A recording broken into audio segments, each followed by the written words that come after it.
Welcome to विनस coaching institute. आप सभी साथियों का विनस कोचिंग इंस्टीट्यूट में स्वागत है। साथियों, जैसा कि हमने इससे पहले प्रतिस्थापन विधि पर कुछ क्वेश्चन कराए थे, आज कुछ क्वेश्चन और इस पे करेंगे, क्योंकि ये आप जानते ही हैं कि दो चर वाले रैखिक समीकरण जो होते हैं एक लंबे टॉपिक होते हैं, तो इसलिए हम छोटे छोटे पार्टों में वीडियो बना रहे हैं ताकि आपको देखने में किसी भी प्रकार की दिक्कत ना हो और चीज़ों को समझने में भी आसानी हो। ठीक है, तो जो भी हम क्वेश्चन करा रहे हैं ये सारे बेहतरीन क्वेश्चन हैं जो अंशाल्व पेपर से रिलेटेड हैं और अंशाल्व पेपर से ही ज़्यादातर क्वेश्चन ये उठाए गए हैं। तो आप लोग वीडियो को पूरा देखा कीजिए और वीडियो कैसा लग रहा है उसके कमेंट बॉक्स में आप लोग ज़रूर बताया कीजिए, और जो लोग चैनल पे नए हों चैनल को सब्सक्राइब करना। तो चलते हैं, शुरू करते हैं, और आप अपनी पूरी तैयारी और लगन के साथ लग जाइए क्योंकि बोर्ड के समय अब बहुत कम ही हैं। ठीक है, बोर्ड एग्ज़ाम बहुत ही जल्द, जबकि आपको डेट बता दिया गया है कि कब होगा, तो इसलिए आप अपनी तैयारी को मजबूत कीजिए। चलिए चलते हैं क्वेश्चन की तरफ। क्वेश्चन समझते हैं। क्वेश्चन क्या है कि यदि किसी भिन्न के अंश और हर दोनों में 2 जोड़ दिया जाए तो वह 9/11 हो जाती है। यदि अंश और हर दोनों में 3 जोड़ दिया जाए तो वह 5/6 हो जाती है। वह भिन्न ज्ञात कीजिए। तो देखिए, इसको सॉल्व करने के लिए सबसे पहले हमें करना क्या होगा, भिन्न माननी होगी। ठीक है, माना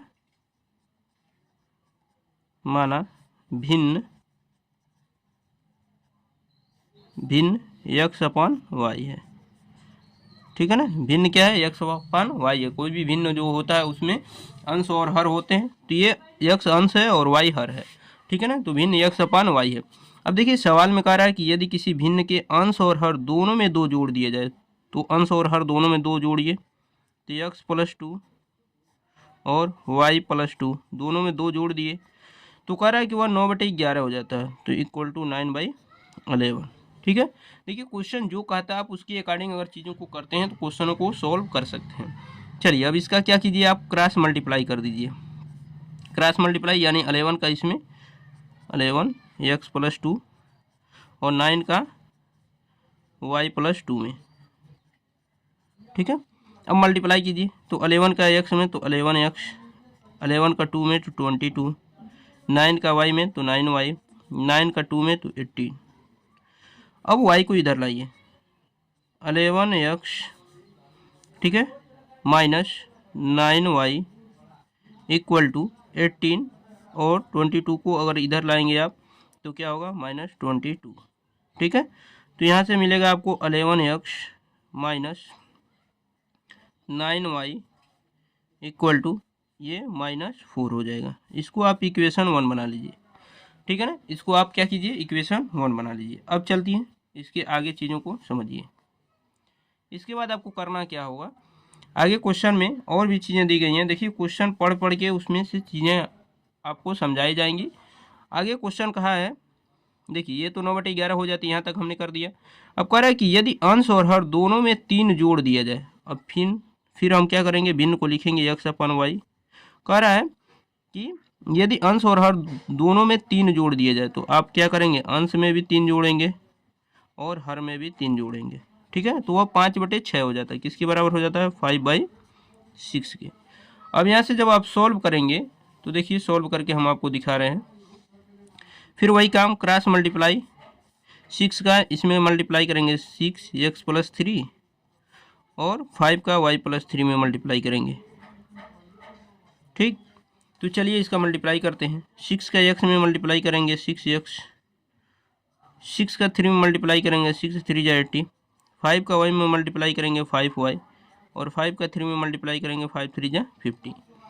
अब देखिए, इसके बाद करेंगे क्या, 6x है ये, ठीक, इक्वल टू ये 5y + 50 है, 80 को इधर ले आके माइनस कर देंगे, -80।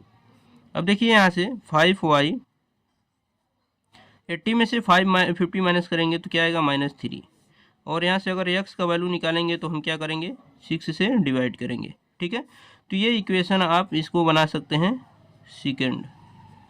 ठीक, अब जो ये x का वैल्यू आया है ना, चूंकि आप पढ़ रहे हैं प्रतिस्थापन विधि, तो प्रतिस्थापन विधि में क्या करते हैं, हम x या y का वैल्यू निकालते हैं और उसको दूसरे समीकरण में या पहले समीकरण में रखते हैं। तो यहाँ से x का जो वैल्यू आया 5y - 3/6, इसको समीकरण 1 में रख देंगे। ठीक है, तो हम क्या लिखेंगे कि x का मान समीकरण 1 में रखने पर, x का मान 1 में रखने पर, जब समीकरण 1 में रखेंगे आप, रखने पर जब 1 में रखेंगे तो 1 देखिए क्या है, 1 आपका है 11 x है, तो हम यहीं x की जगह पर वैल्यू रखेंगे 5y - 3/6। ठीक, ये हो गया। -9y दिया गया है, -9y = -4। ठीक है, चलिए मान तो हमने रख दिया, अब यहीं से सॉल्व करेंगे। 11 का अंदर मल्टीप्लाई कीजिए, 11 के जब मल्टीप्लाई करेंगे तो 11 5 जा 55, 55y, 11 3 जा 33। ठीक है, और नीचे क्या हो जाएगा 6 और माइनस ये 9y है = -4। अब इसके नीचे 1 लिख के आप एलसीएम ले सकते हैं। एलसीएम क्या होगा आपका 6 होगा, तो ये 6 से डिवाइड करेंगे 1 चांस में जाएगा, यानी 55y - 33, और 1 से डिवाइड करेंगे 6 चांस में जाएगा, 6 का 9 में मल्टीप्लाई करेंगे तो 6 से 9 जाए क्या होगा 54, 54y = ये क्या है -4। 55y में से 54y माइनस करेंगे तो y केवल आएगा, और 6 का इधर मल्टीप्लाई करेंगे तो 6 का 4 में, तो 6 4 जा 24, और -33 इधर आएगा तो +33 हो जाएगा। ठीक है ना, +33। अब देखिए यहाँ से सॉल्व जब करेंगे तो y का वैल्यू क्या मिलेगा, 30 में से 4 माइनस करेंगे 9, और 2 में से 2 माइनस करेंगे 0, तो y का वैल्यू क्या मिला आपको 9 मिल गया। अब जब y का वैल्यू 9 मिला तो यही वैल्यू समीकरण 2 में रख देंगे, तो लिखेंगे y का मान समीकरण 2 में रखने पर y का मान क्या करना है, समीकरण 2 में रखना है। तो जब 2 में रखेंगे तो देखिए आपको क्या मिलेगा, 2 है आपका ये समीकरण, तो क्या है x = 5 × y का मान 9 - 3/6। तो देखिए 9 5 जा 45, 45 में से 3 को माइनस करेंगे और 6 से क्या करेंगे डिवाइड करेंगे, तो यहाँ से आपको क्या मिलेगा, देखिए यहाँ से आपको मिलेगा क्या, 45 में से 3 माइनस करेंगे 42 आएगा, 42 को 6 से डिवाइड करेंगे तो ये 7 चांस में डिवाइड हो जाएगा, तो कितना आया 7 आया।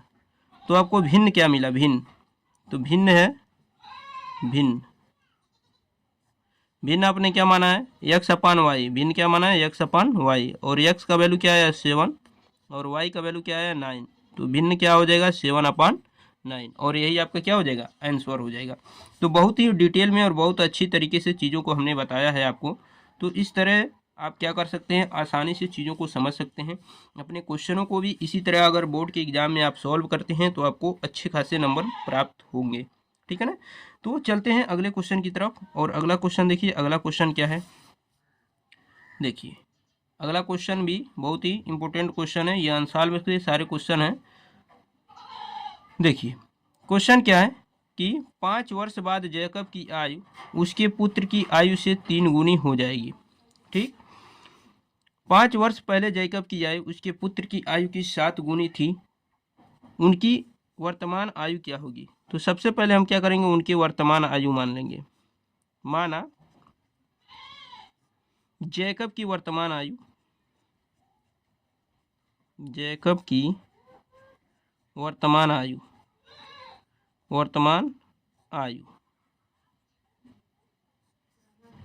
x वर्ष है, क्या है x वर्ष है। ठीक है, पुत्र की वर्तमान आयु, पुत्र की वर्तमान आयु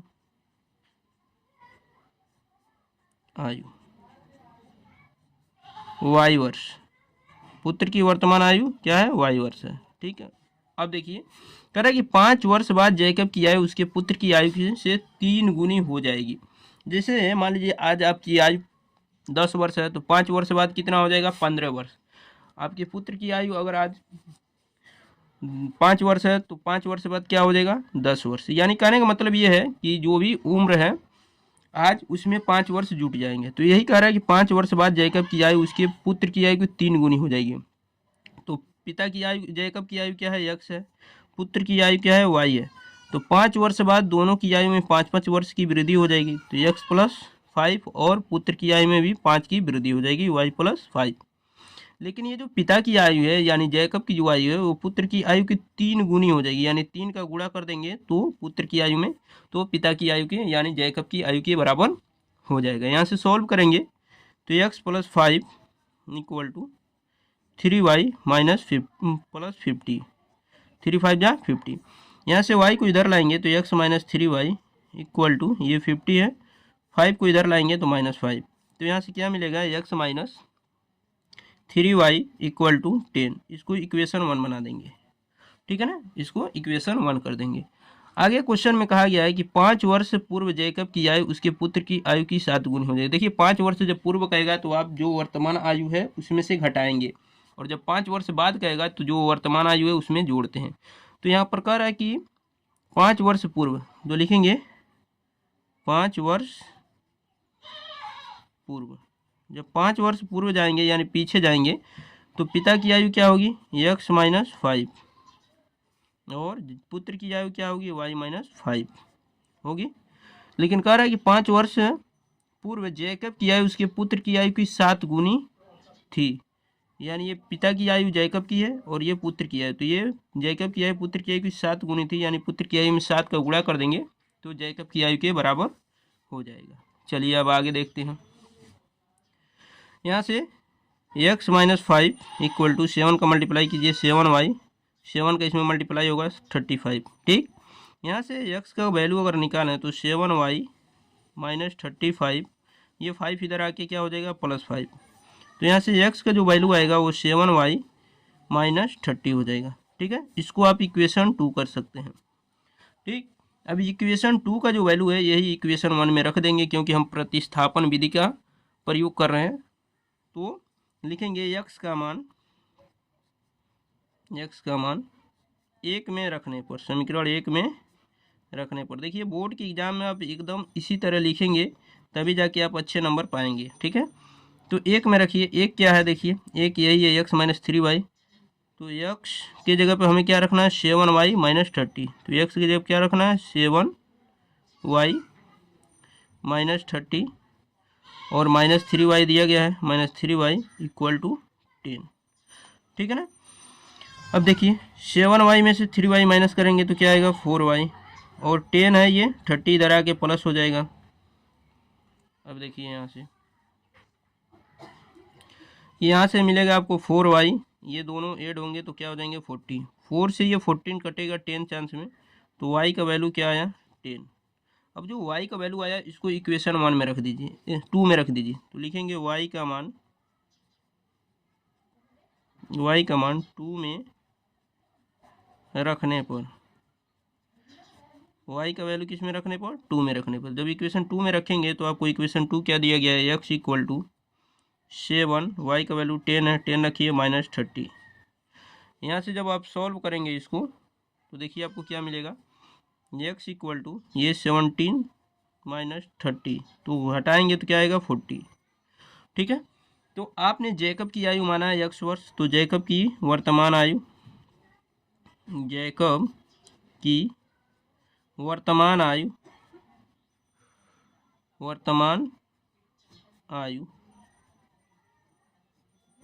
कितना है 40 वर्ष, क्या होगा 40 वर्ष, क्योंकि यही x माना गया है जब वो जैकब की वर्तमान आयु, और पुत्र की वर्तमान आयु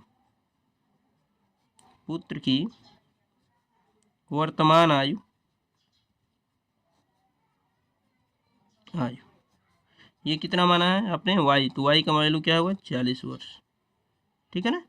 तो पुत्र की वर्तमान आयु 10 वर्ष होगी, क्योंकि y माना ना तो 10 वर्ष होगी, ठीक है ना। पुत्र की वर्तमान आयु 10 वर्ष है, ये 10 है, और पिता जैकब की वर्तमान आयु कितना है 40 वर्ष है, ठीक है। तो उम्मीद है कि ये चीज़ें आपको समझ में आ गई होंगी। वीडियो आपको कैसा लगा कमेंट बॉक्स में ज़रूर बताइएगा। देखिए पूरे एग्जाम में आप इसी तरह डिटेल से और सफाई से चीज़ों को करेंगे तभी आपको अच्छे नंबर प्राप्त हो सकते हैं, ठीक है ना। तो आप कोशिश कीजिए कि वीडियो को पूरा अंत तक देखिए, चीज़ों को अच्छी तरीके से समझिए, ताकि बोर्ड में किसी भी प्रकार की कठिनाई आपको न हो। अगर किसी भी प्रकार की आपको क्वेश्चन में कोई डाउट हो या कोई क्वेश्चन आप जानना चाहते हैं तो आप कमेंट बॉक्स में वो डाउट या क्वेश्चन पूछ सकते हैं। अगर आप चैनल पे नए हो तो चैनल को सब्सक्राइब कर लीजिए, मिलते हैं नेक्स्ट वीडियो में, तब तक के लिए अपना ख्याल रखिए, धन्यवाद।